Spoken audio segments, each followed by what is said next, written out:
Bharat Ratna doctor Babasaheb Ambedkar म्हणतात की लाचारांच्या फौजा निर्माण करण्यापेक्षा विचारांचं वादळ निर्माण करा। खरं तर आज माणसातला माणूस संपवला जातोय। आम्ही जिवंत ठेवली आहे ती फक्त जात। आजही या सावित्रीच्या रस्त्यामध्ये या समाजाने विखुरलेले पसरविलेले काटे अद्याप आहेतच, ते आजही लढत आहे। पण आम्ही विसरलो सावित्रीबाई, आम्ही विसरलो महात्मा ज्योतिबा फुले, आम्ही विसरलो भारतरत्न डॉक्टर बाबासाहेब आंबेडकर। आम्ही काय केलं? आम्ही यांच्या जयंत्या पुण्यतिथ्या साजऱ्या करण्याचं सगळं स्वरूपच बदलवून टाकलं। हा प्रबोधनाचा जागर म्हणजे हा महापुरुषांचा विचार आहे, लक्षात घ्या। हा मंत्र वाचला म्हणजे असं वशीकरण होईल, तसं वशीकरण होईल। दादा खरं सांगते, असं जर संविधानामध्ये लिहिलं असतं आज घराघरात संविधान पोहोचलं असतं। म्हणजे दिल्ली पासून तर गल्लीपर्यंत येणारा प्रत्येक प्रश्न, मग तो शिक्षणाचा असेल, रोजगाराचा असेल, स्त्री संरक्षणाचा असेल, तुमच्या पोराबारांच्या शिक्षणाचा असेल, येणारा प्रत्येक प्रश्न आणि त्या प्रश्नाचं उत्तर म्हणजे हे संविधान आहे। अरे स्वराज्याचं स्वप्न त्या बालशिवबाच्या मनामध्ये पेरणारी ती राष्ट्रमाता जिजाऊ तुम्ही आम्ही वाचली पाहिजे। प्रत्येक घरातली मुलगी ही सुशिक्षित झाली पाहिजे, तिला शिक्षणाचा अधिकार प्राप्त झाला पाहिजे। केवळ शिक्षणाचा अधिकार प्राप्त न होता आपल्यावर होणारे अन्यायाविरुद्ध आवाज उठवण्यासाठी ती सक्षम असली पाहिजे, ती निर्भीड बनली पाहिजे। म्हणून ज्या माय माऊलीनं शेणाचा दगडाचा मारा सहन केला, 1848 मध्ये पुण्यात मुलींची पहिली शाळा काढली, त्या क्रांतीज्योती सावित्रीबाई फुले। 18 पगड जातीतील मावळ्यांना एकत्रित करून छत्रपती शिवरायांनी निर्माण केलेल्या स्वराज्याच्या खऱ्या प्रेरक शक्ती असणाऱ्या राष्ट्रमाता, राजमाता, लोकमाता मासाहेब जिजाऊ पती निधनानंतर सती न जाता राज्य कारभाराचं उत्तम प्रशिक्षण घेऊन या राज्याच्या उत्तम प्रशिक्षण घेऊन उत्तम राज्य कारभार सांभाळणाऱ्या पुण्यश्लोक अहिल्यादेवी होळकर आजवर या इतिहासामध्ये झालेले सर्व संत महापुरुष, या इतिहासामध्ये झालेल्या सर्व कर्तृत्ववान स्त्रिया, ज्यांच्यामुळे खरं तर आज तुमचा आमचा दिवस हा सुखाचा आहे, तुमचा आमचा दिवस हा स्वातंत्र्याचा आहे, ते सर्व संत महापुरुष, सर्व कर्तृत्ववान स्त्रिया यांच्या चरणाशी नतमस्तक होते इथं उपस्थित। खरं तर ज्यांच्यामुळं आज इथं येणं शक्य झालं आणि खरं तर या देशामध्ये, खरं तर या भारताचा आवाज बनण्याचं काम जे करतायत, या तळागाळातील विविध बुलंद आवाज, या देशातला प्रत्येक आवाज तळागाळापर्यंत पोहोचवण्याचं काम ज्या न्यूज चॅनलच्या माध्यमातून करत आहे, आवाज इंडिया टीव्हीच्या माध्यमातून जे काम चाललंय, आणि खरं तर ज्यांच्यामुळं मी इथपर आज खरं तर या कार्यक्रमामध्ये पोहोचण्याचा मुख्य दुवा ज्यांना म्हटलं जाईल त्या आदरणीय दादा, इथं काही भूमिका ह्या पडद्यासमोरील असतात आणि कार्यक्रमाचं आयोजन करण्यावेळी काही भूमिका ह्या पडद्यामागे उभ्या राहून भूमिका साकारत असतात। अशी सर्व आयोजक मंडळी इथं जरी खुर्च्या जास्त झाल्या आणि माणसं कमी झालीत तर खरं तर यात नवलाई अशी काही नाही। इथं कदाचित तुम्ही संगीताचा भन्नाट कार्यक्रम ठेवला असता, एखादा डीजे लावला असता, एखादा भव्य महाप्रसाद जाहीररित्या ठेवला असता तर कदाचित ह्या खुर्च्या सट्ट भरून गेल्या असत्या। खाली जागा जी रिकामी आहे तिथंही बसायला जागा शिल्लक राहिली नसती। पण झालंय असं की भारतरत्न डॉक्टर बाबासाहेब आंबेडकर म्हणतात की लाचारांच्या फौजा निर्माण करण्यापेक्षा विचारांचं वादळ निर्माण करा। पण ते विचारांचं वादळ हे आपल्याला हजारोंच्या संख्येनं नसलं तरी काही हरकत नाही। ते विचारांचं वादळ जर या देशामध्ये निर्माण होत असेल आणि त्या विचारांच्या वादळाची ताकद ही 10 माणसं जरी असली तरी लक्षात घ्या, ते विचारांचं वादळ जर फुले शाहू आंबेडकरांच्या विचारांना परिपक्व असेल तर ते 1000 लोकांची बरोबरी करायला मागे पुढे सरणार नाही। बाबासाहेब आंबेडकर म्हणतात की हा देश वाईट बनण्यामागं किंवा बर्बाद होण्यामागं हे कारण मुळीच नाही की या देशामध्ये वाईटांची संख्या वाढली आहे। हा देश खराब होण्यामागं, या देशाची परिस्थिती बिघडण्यामागं जर कुठलं कारण असेल तर त्याचं मुख्य कारण बाबासाहेबांनी सांगितलंय की या देशातली जी चांगली लोक आहेत, या समाजातली जी चांगली लोक आहेत, ती चांगली लोक गप्प आहेत, शांत आहेत, म्हणून हा देश अधोगतीकडे चाललाय। खरं तर तुमची संख्या जरी कमी असली, कारण संत गाडगे बाबापासून संत तुकडोजी बाबापर्यंत संत तुकारामांपासून ते तुकडोजी महाराजांपर्यंत अरे वामन दादांनाही शेवटी माणसांचीच भीक मागावी लागली, पण या फुले शाहू आंबेडकर शिवरायांच्या विचारांचा माणूस मात्र या समाजामध्ये कुठं सापडला नाही. अरे राष्ट्रसंत तुकडोजी महाराजांनाही भीक मागावी लागली. जंबूक मेंढ्या डुकरे बकडे बहुत मिळे परी काय करू, त्यांना शहाणे करण्यासाठी मला हवा माणूस भला. माणूस द्या मज माणूस द्या, ही भीक मागता प्रभू दिसला. अरे वामन दादांना साधे 5 लोक भेटले नाही. भीमा तुझ्या मताची जर 5 लोक असते, तलवारीला तयांच्या न्यारेच टोक असते. वाणीत भीम आहे करणीत भीम असता, वर्तन तुझ्या पिलांचे सारेच चोख असते. पण शेवटी माणूस काही सापडला नाही. माणूस कुठं हरवला नेमका कुठं हेच मात्र आज दिसत नाही. कारण मराठ्यांचा बाप हा मराठा होतो, कुणब्यांचा बाप कुणबी होतो, माळीचा बाप माळी होतो, धनगराचा बाप धनगर असतो, चांभाराचा बाप चांभार असतो. म्हणजे जो ज्या जातीमध्ये जन्माला येईल त्या जातीनुसार प्रत्येकाचा बाप ठरत असतो. जिवंतपणी हा भेदाभेद पाळला जातो, पण मला समजत नाही की मेल्यानंतर सगळ्यांचा बाप हा कावळाच का बनवतो. म्हणजे ही नेमकी रीत कुठून आणली? जिवंतपणी भेदभाव पाळायचा, जातीभेद पाळायचा आणि मेल्यानंतर समानता पाळायची, हा ढोंगीपणा नेमका आला कुठून? मी महात्मा फुलेंवर बोलली. लोकांची मला फोन आली, ताई तुम्ही माळी समाजाच्या आहात का? मी भारतरत्न डॉक्टर बाबासाहेब आंबेडकरांवर बोलली. लोकांची मला फोन आलीत की ताई तुम्ही जय भीम समाजाच्या आहात का? मी छत्रपती शिवरायांवर बोलली. लोकांची मला फोन आलीत ताई तुम्ही मराठा समाजाच्या आहेत का? मी अहिल्याबाई होळकरांवर बोलली. लोकांची मला फोन आलीत की ताई तुम्ही धनगर समाजाच्या आहात का? मग एके दिवशी मी फक्त माणसावर बोलली. ज्या दिवशी मी माणसावर बोलली त्या दिवशीचं नवल म्हणजे असं की त्या दिवशी मला कुणाचाच फोन आला नाही. म्हणजे प्रश्न हा पडतोय की नेमकी माणसं गेलीत कुठं?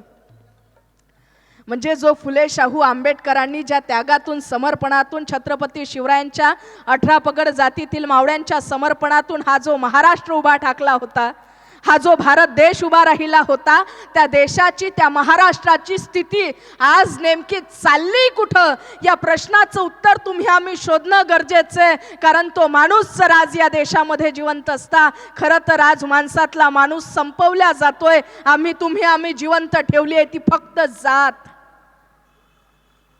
ती जात जिवंत तुम्ही आम्ही ठेवली. ती जात जर आज जिवंत ठेवली नसती, माणसातला माणूस जर तुम्ही आम्ही जिवंत ठेवला असता, ही विचारांची चळवळ जर तुम्ही आम्ही जिवंत ठेवली असती, तर आज या फुले शाहू आंबेडकरांच्या पुण्यतिथी जयंतीच्या कार्यक्रमानिमित्त आज इथं फक्त एवढ्याच खुर्च्या भरल्या नसत्या. आज या ठिकाणी मराठा समाजाची असतील, प्रत्येक समाजाची पावलं इथपर्यंत पोहोचली असती. पण आम्ही केलं काय? आम्ही विसरलो.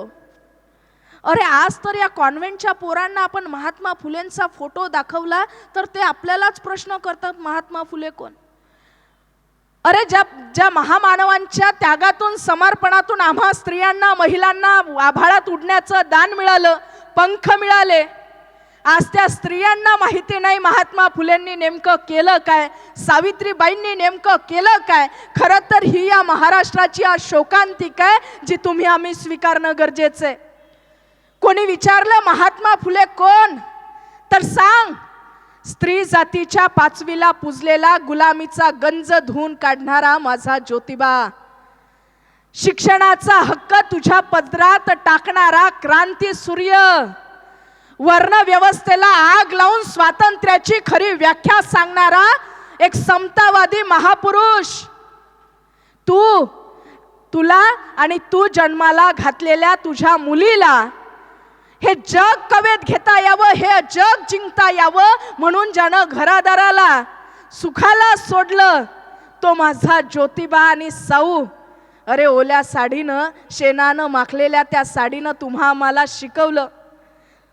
शेणा दगडाचा मारा तुझ्या माझ्यासाठी या देशामध्ये फक्त सहन केला गेला. तुझ्या श्वासांवर असतील उपकार, तू म्हणशील त्याचे, तुझ्या श्वासांवर असतील उपकार तू म्हणशील त्याचे, पण लक्षात ठेवले की तुझ्या स्वातंत्र्यावर उपकार फक्त त्या ज्योतीच्या साऊचे. कारण एक क्रांतीची ज्योत अंधाराच्या साम्राज्यावर मात करीत आली आणि अंधाराच्या भयान अशा अंधाराच्या समुद्रावर एक छोटीशी पंथी ही राज्य करू शकते हे समाजाला दाखवून दिले. सावित्रीने प्रवाहाविरुद्ध वाहून जिंकून दाखवले, पण अजून लढाई संपलेली नाही. आजही या सावित्रीच्या रस्त्यामध्ये या समाजाने विखुरलेले पसरविलेले काटे अद्याप आहेतच. ती आजही लढत आहे. अनेक रूपांमध्ये सावित्रीने दिलेली हिम्मत, जिजाऊंच्या लखलखत्या तलवारींच्या पात्यासारख्या मुली व महिला आजही अविरत लढत आहेत. त्यांच्या विचारांचं शस्त्र घेऊन डोक्यामध्ये गारवा ठेवून त्या सांगत आहेत की उगाच माझ्या वाट्याला जाऊ नका, उगाच होईल तुमची शोभा. आज ती रडत नाही तर चिंब भिजते रिमझिम पावसात, सूर्य मिळाला नाही म्हणून ती आज काजव्याला नाकारत नाही तर संघर्षातही परिघाला छेदून जाण्याची हिम्मत ठेवते. कारण आज आम्ही वारसा चालवतोय जिजाई सावित्रीचा, रमाईचा. पण ह्या सगळ्या गोष्टी आज आपल्या देशाची राष्ट्रपती एक महिला आहे. ही पुण्याई या महापुरुषांची आहे. परंतु आज या देशाची अवस्था जर तुम्ही आम्ही बघितली, अरे त्या सावित्रीनं शाळेमध्ये जात असताना आज आम्हाला काहीच संघर्ष करावा लागत नाही. आमची पोरगी 6 वर्षाची झाली की आमच्या पोरीला आपण सहजरित्या शाळेमध्ये नाव टाकतो, तिला वेगळा काहीच संघर्ष करावा लागत नाही. अरे विचार करा, जो शिक्षणाचा अधिकार तुम्हाला इतक्या सहजरित्या प्राप्त झाला, एक असाही काळ या महाराष्ट्राच्या भूमीमध्ये होऊन गेला. आज आम्हाला शाळेत जाताना फक्त दप्तर, पुस्तक, पाटी, आता पाटीचाही काळ गेला, पेन्सिल, रजिस्टर, खाण्याचा डब्बा, पिण्याची बॉटल, या व्यतिरिक्त दुसरं असं काहीच न्यावं लागत नाही. अरे पण या समाजामध्ये, या महाराष्ट्राच्या भूमीमध्ये एक काळ असाही होऊन गेला की ती माय माऊली घराबाहेर पडते, पोरींना सोबतीला घेते आणि या समाजातल्या मुली शिकवते. म्हणून इथले काही मनुवादी व्यवस्थेची लोक तिचा रस्ता अडवतात. कारण या समाजातली अस्पृश्यांची पोरं, शूद्रांची पोरं, या समाजातल्या पोरी लेकीबाई जर शिकल्या तर हा धर्म बुडवला जाईल. आणि हे धर्म बुडवण्याचं काम ही सावित्री करते. म्हणून हे मनुवादी व्यवस्थेची लोक तिच्यावर शेणाचा दगडाचा मारा करत होते. अरे तिला लेकीबाईंना शिकवण्यासाठी त्या माया सावित्रीला आधी रक्तबंबाळ व्हावं लागलं.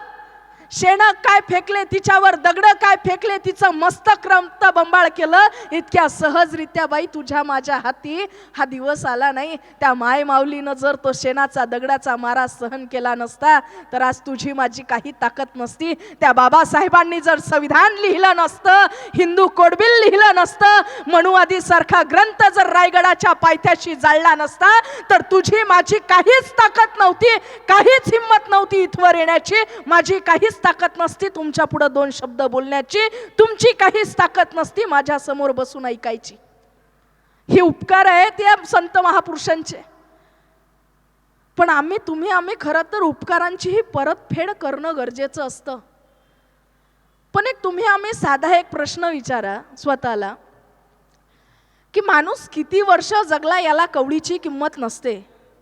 माणसाकडं किती पैसा आहे यावरून कुठल्याच व्यक्तीचं श्रेष्ठत्व साध्य होत नसते.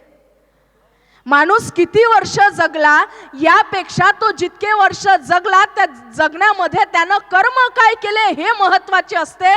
माणसाकडं किती पैसा आहे यामध्ये त्याचं श्रेष्ठत्व नसते, त्याची कर्म फार महत्त्वाची असतात. महात्मा फुले जगले फक्त 63 वर्ष. त्यावेळी जमशेदजी टाटा यांचं वार्षिक उत्पन्न होतं 20,000 रुपये. पण महात्मा ज्योतिराव फुलेंचं वार्षिक उत्पन्न होतं 21,000 रुपये. लक्षात घ्या की त्यांचं वार्षिक उत्पन्न 21,000 रुपये आहे म्हणून ते काही महात्मा ठरले नाही. काही त्यांना फार काही आयु मर्यादा होती म्हणूनही काही ते महात्मा ठरले नाही. अरे त्यांनी विचार केला असता तर त्या काळामध्ये चांगली सरकारी नोकरी घेतली असती, ते हायकोर्टचे चांगले जजही झाले असते. कारण तो जो अव्वल इंग्रजीचा काळ होता त्या काळामध्ये साधा टॉप येणारा गृहस्थही चांगल्या नोकरीवर लागायचा. अरे त्या महात्मा ज्योतिबा फुलेंनी चांगली सरकारी नोकरी घेतली असती, मस्त सुखाचा संसार ठाकला असता, मस्त आपलं नवरा बायको कुटुंब परिवार एवढंच त्यांनी बघितलं असतं. पण त्यांनी तसं केलं असतं तर लक्षात ठेवा, वर्षानुवर्षे आज जी घरं, तेव्हाची जी अस्पृश्यांची, शूद्र जाती म्हणून हिणवल्या जाणारी जी अस्पृश्यांची, गोरगरिबांची, सर्वसामान्यांची जी घरं होती, ती घरं आजही अंधारात लपलेली दिसली असती. अरे त्या महात्मा ज्योतिबा फुलेंनी केलं असतं, 3 मजली घर बांधलं असतं, बंगला बांधला असता, माडीवर माडी चढवली असती. पण तसं केलं असतं तर सर्वसामान्य कुटुंबावर, अडाणी कुटुंबावर, समाजावर जो अंधश्रद्धेची व्यवस्था जी थोपवल्या गेली होती, ती गुलामगिरीची पहाड ते कधीच काढू शकले नसते. पण आम्ही विसरलो सावित्रीबाई, आम्ही विसरलो महात्मा ज्योतिबा फुले, आम्ही विसरलो भारतरत्न डॉक्टर बाबासाहेब आंबेडकर. आम्ही काय केलं? आम्ही यांच्या जयंत्या, पुण्यतिथ्या साजऱ्या करण्याचं सगळं स्वरूपच बदलवून टाकलं. खरं तर इथं येण्याआधी मी अकोला जिल्ह्याची, आम्ही अकोला जिल्ह्याची सर्व प्रबोधनकार तरुण एकत्र आलो. एकत्रित येऊन विचार केला की यावेळी भारतरत्न डॉक्टर बाबासाहेब आंबेडकरांची 135वी जयंती कशी साजरी करायची. आता आमच्यातही काही होतेच. आता पहिले जयंती म्हटलं तर जो तरुण वर्ग राहते त्यांच्या डोक्यात एकच विचार राहते, डीजे 1.5 लाखाचा बोलवायचा की 2 लाखाचा, दारू 1 लाखाची वाटायची की 2 लाखाची. तरुण वर्गानंतरचा जो थोडा ज्येष्ठ वर्ग राहते त्यांच्यापर्यंत जर विचार गेला की जयंती साजरी कशी करायची, तर ते लोक पुन्हा एक विचार आणतात की आता जयंती साजरी करायची आहे, काहीतरी महाप्रसादाचं आयोजन करून टाकू. एक तर फोडणीचा भात, आता नागपूर साईडला तोच महाप्रसाद असते, आलू भात आणि कढी. आता त्याही पेक्षा ज्येष्ठ वर्ग असला आणि त्यांच्या डोक्यात आलं की आता तुकारामांची जयंती आहे, याची आहे, त्याची आहे, या महापुरुषांची जयंती कशी साजरी करायची. त्यांच्या डोक्यात कुठलाच विषय येत नाही, एकच विचार राहते, कुठला? कोणत्या महाराजच्या कथेचं, प्रवचनाचं आयोजन करायचं. आम्ही तरुण एकत्रित आलो आणि इथं येण्याच्या आधी 3 एप्रिल ते 14 एप्रिल 135वी भारतरत्न डॉक्टर बाबासाहेब आंबेडकरांची जयंती कशी साजरी करायची ते छत्रपती ते घटनापती @135 म्हणजे अकोला जिल्ह्यातील 135 गावामध्ये एकही रुपया घ्यायचा नाही, विनामूल्य प्रबोधनवारी करायची. हा प्रबोधनाचा जागर म्हणजे हा महापुरुषांचा विचार आहे, लक्षात घ्या. बोले तैसा चाले त्याची वंदावी पाऊले, लाख बोल क्या हुनी थोर एकची माझा कर्तपगार, हे वचन पाळून सुंदर गाव सुधारावे कार्याने. पण आम्ही आता महापुरुषांच्या जयंत्या साजऱ्या करायच्या म्हटलं म्हणजे आम्हाला काही घेणदेण नाही की कोणत्या महापुरुषांचे उपकार आपल्यावर कसे आहे, कोणत्या महापुरुषांनी आपल्यासाठी काय केलं, आम्हाला त्याचं काही घेणं देणं राहिलं नाही. आम्हाला फक्त एकच विषय डोक्यात राहते, शिवाजी महाराजची जयंती आहे काय, ते मराठ्यांचं काय त्यांचं ते पाहून घेतील, आपण त्यात रिकामे धंदे करायचे नाही. भारतरत्न डॉक्टर बाबासाहेब आंबेडकरांची जयंती आहे काय, ते त्यांच्या समाजाची लोक पाहून घेतील, ते बाबासाहेबांनी आपल्यासाठी काय केलं हे तेच लोक बोलतात ज्यांनी हिंदू कोड बिल आजपर्यंत हाती घेतलं नाही. महात्मा फुलेंची जयंती असली की आम्ही सहजरित्या म्हणून टाकतो, अरे ते माळ्यांचं ते काय पाहून घेतील, ते त्यांचं काय करायचं, ते आपल्याला की त्याच्याशी घेणं देणं नाही. अरे छत्रपती शिवरायांनी स्वराज्य निर्माण केलं, ते 18 पगड जातीतील मावड्यांना 18 पगड जातीतील मावड्यांनी एकत्रित येऊन त्यांच्या त्यागातून समर्पणातून हे स्वराज्य उभं झालं. भारतरत्न डॉक्टर बाबासाहेब आंबेडकरांनी संविधान निर्माण केलं, ते काही एका धर्मापुरतं सीमित ठेवलं नाही, एका समाजापुरतं सीमित ठेवलं नाही. तसं ठेवलं असतं तर त्या माणसाला काय गरज होती आपल्या कायदेमंत्री पदाचा राजीनामा देण्याची. पण हे हिंदू कोड बिल तुमच्या आमच्यापर्यंत पोहोचूच दिलं नाही, म्हणून आम्ही सहजरित्या म्हणतो की बाबासाहेबांनी आम्हाला काय दिलं. अरे महात्मा फुलेंनी विचार केला असता काय गरज होती त्या माणसाला, काय गरज होती. अरे विधवेच्या सन्मानासाठी, विधवा माता भगिनींच्या सन्मानासाठी नाव्यांचा संप घडवून आणला या महामानवानं. अस्पृश्यांच्या लेकरांना कुणी पाणी द्यायला तयार नव्हतं म्हणून स्वतःच्या घरची विहीर खुली केली या अस्पृश्यांसाठी, बहुजनांच्या लेकरांसाठी. जेव्हा महात्मा फुलेंना आपल्या मित्रानं लग्नाचं आमंत्रण दिलं होतं, महात्मा फुलेंना आनंद झाला, ज्योतिरावांना आनंद झाला, वाटलं आता मित्राचं लग्न आहे. मोठ्या आपुलकीनं सद्भावनेनं ते गेले. मिरवणुकीमध्ये मित्रासोबत चालू लागले. चालता चालता कानावर गोष्टी पडल्या, आपसात कुजबूज चालू होती.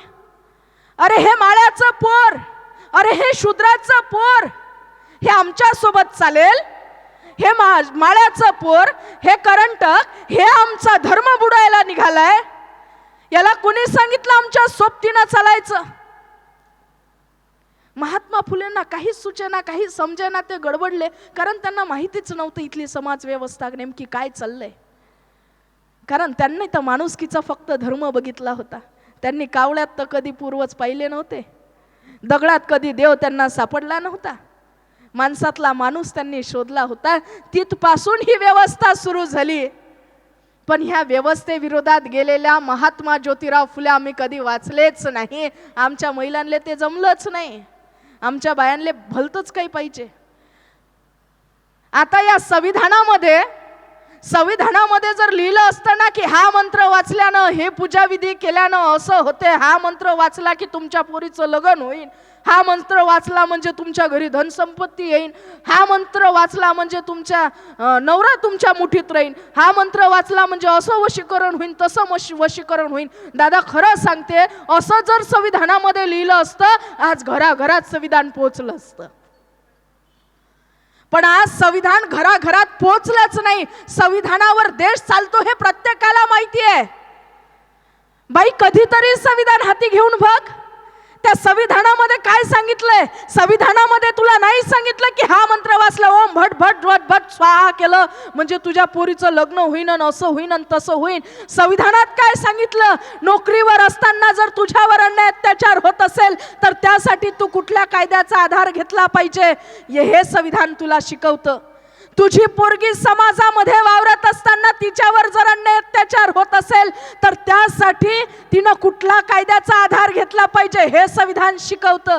म्हणजे दिल्लीपासून तर गल्लीपर्यंत येणारा प्रत्येक प्रश्न, मग तो शिक्षणाचा असेल, रोजगाराचा असेल, स्त्री संरक्षणाचा असेल, तुमच्या पोराबारांच्या शिक्षणाचा असेल, येणारा प्रत्येक प्रश्न आणि त्या प्रश्नाचं उत्तर म्हणजे हे संविधान आहे. पण आमच्या जनतेला हे समजलंच नाही, पटलंच नाही.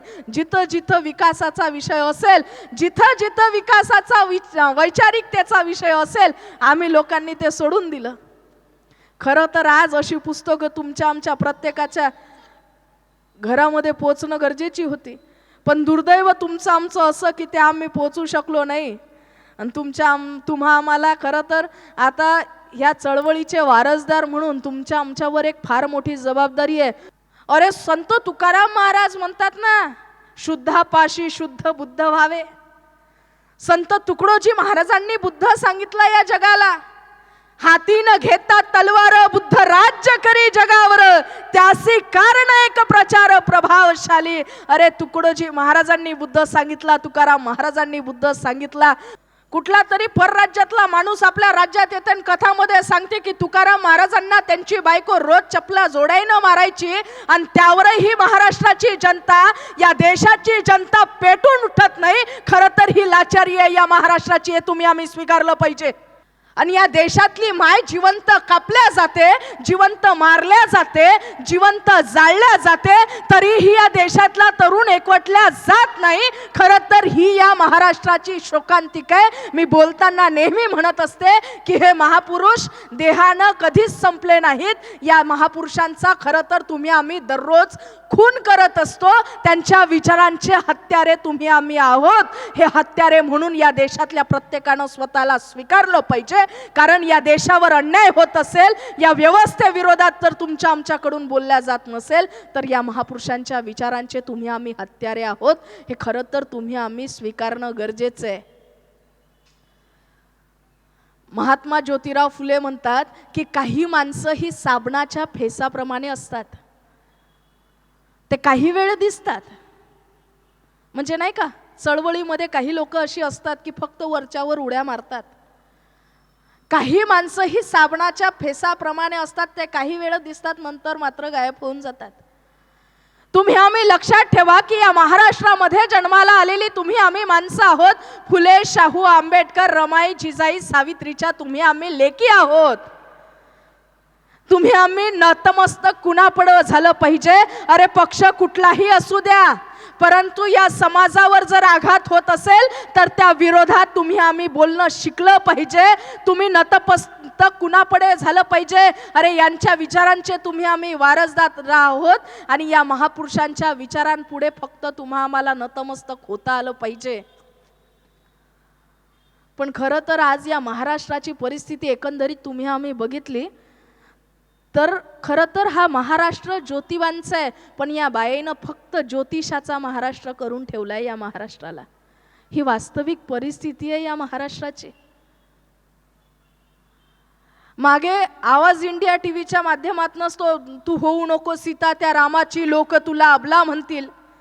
तू होऊ नको द्रौपदी त्या पांडवांची, लोक तुला लाचार म्हणतील. तो हो जिजाऊ त्या शिवबांची, लोक तुला राष्ट्रमाता म्हणतील. तू हो रमाई त्या भीमरायांची, लोक तुला 9 कोटीची माता म्हणतील. हा व्हिडिओ व्हायरल झाला आणि खरं तर या व्हिडिओमध्ये असं वेगळं वाटण्यासारखं काहीच नाही. कुणाला वाटेल आपली पोरगी ही सीतेसारखी घडवा? कुणाची तयारी आहे पोरीले 14 वर्ष वनवासात पाठवायची? कुणाला वाटते द्रौपदी सारखी आपली पोरगी व्हाव? कुणाची तयारी आहे द्रौपदी सारखी हाल अपेष्टा आपल्या पोरीच्या माथी सहन करण्याची? पण खरं तर या व्हिडिओ क्लिपवर आज म्हणजे मी सांगते की लोकशाहीवर गदा कशा प्रकारे आणण्याचं काम केलं जातंय. म्हणजे यांचे काही चिल्ले पिल्ले पाळलेले आहेत. आपण एखादा मुद्दा जर वैचारिकरित्या बोललो, या महापुरुषांचे विचार जर या समाजामध्ये मांडले तर अक्षरशः मारायच्या धमक्या सुद्धा यायला लागतात. म्हणजे या महाराष्ट्रातली ही लोकशाही, या देशातली ही लोकशाही नेमकी कुठं चालली आहे याचा विचार करा. खरं तर तुम्ही आम्ही एक तुमच्या आमच्या प्रत्येकावर एक जबाबदारी आहे. ती जबाबदारी म्हणजे ही चळवळ जिवंत ठेवण्याची. कारण भारतरत्न डॉक्टर बाबासाहेब आंबेडकरांनी रायगडाच्या पायथ्याशी तो मनुवादी ग्रंथ जरी जाळला असेल, ते पुस्तक जरी जाळलं असेल, परंतु आज इथंही काही लोक अशी आहेत की आज नेमकं त्यांच्या मनातल्या मनूचं करायचं काय, आणि त्या मनातली मनू जर जाळायची असेल तर त्यासाठी ही फुले, शाहू, आंबेडकर, शिवरायांची चळवळ तुम्हा आम्हाला जिवंत ठेवावी लागेल. आणि त्यासाठी हे बाबासाहेबांनी सांगितलेलं विचारांचं वादळ हे तुम्हा आम्हाला निर्माण करावं लागेल. हे वादळ तुम्हा आम्हाला निर्माण करणं गरजेचं आहे. आणि यासाठी खरं तर तुम्ही आम्ही ही वैचारिक लोक एकत्रित येणं गरजेचं आहे. कारण बाई लक्षात ठेव, तुला ह्या आभाळात उडण्याचं दान या महापुरुषांमुळं मिळालंय. तू ज्योतिषापेक्षा ज्योतिबा वाच, तू सावित्री वाच. ती सती गेलेली सावित्री वाचण्यात आता काही अर्थ नाही. या देशाला घडविणारी, तुमच्या आमच्या लेकीसाठी पाऊल पुढं टाकणारी ती सावित्री तुम्ही आम्ही वाचली पाहिजे. अरे स्वराज्याचं स्वप्न त्या बालशिवबाच्या मनामध्ये पेरणारी ती राष्ट्रमाता जिजाऊ तुम्ही आम्ही वाचली पाहिजे. कारण ते वाचणार नाही तर हा देश टिकणार की नाही यावर हल्ली प्रश्नार्थक चिन्ह निर्माण झालंय. आणि ते प्रश्नार्थक चिन्ह जर तुम्हा आम्हाला हटवायचं असेल आणि त्याचं उत्तर जर हो करायचं असेल तर ही खरं तर वैचारिक चळवळ जिवंत ठेवणं ही तुम्हा आम्हा प्रत्येकाच्या हातामध्ये आहे. जास्त वेळ घेणार नाही. आयोजकांचे मनपूर्वक आभार मानते. तुमचे आभार मानून तुम्हाला यातून मुक्तता करणार नाही. कारण आभार मानणं म्हणजे जबाबदारी इथं झटकली असा याचा अर्थ होतो. तुम्हाला आभारातून मुक्त करणार नाही. खरं तर ही जी जबाबदारी तुम्हा आम्हा प्रत्येकाच्या खांद्यावर आहे ती तुम्ही आम्ही पेलली पाहिजे. ती जबाबदारी प्रत्येकानं स्वीकारली पाहिजे. कारण या देशाचं एक नागरिक म्हणून या महापुरुषांच्या विचारांचे एक उपकार तुमच्या आमच्या प्रत्येकावर आहेत. ते उपकार तुम्हा आम्हाला प्रत्येकाला फेडायचे आहेत. विचारपीठाची रजा घेत असताना डॉक्टर हरिओम पवार लिहितात, त्यांची एक कविता आहे. ते लिहितात, मैं वो कलम नहीं हूँ, मैं वो कलम नहीं हूँ जो बिक जाती हो दरबारों में.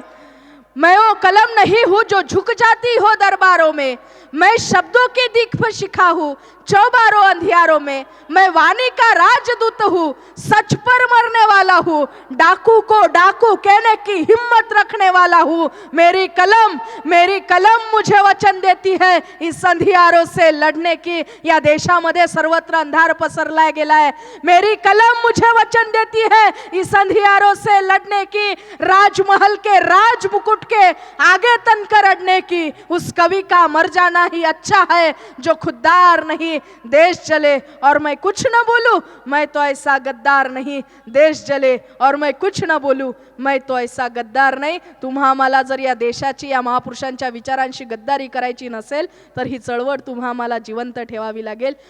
तुमचे सर्वांचे प्रत्येकाचे मनपूर्वक आभार मानते आणि आपणा सर्वांची मी रजा घेते। जय हिंद, जय भारत, जय संविधान, जय गुरु।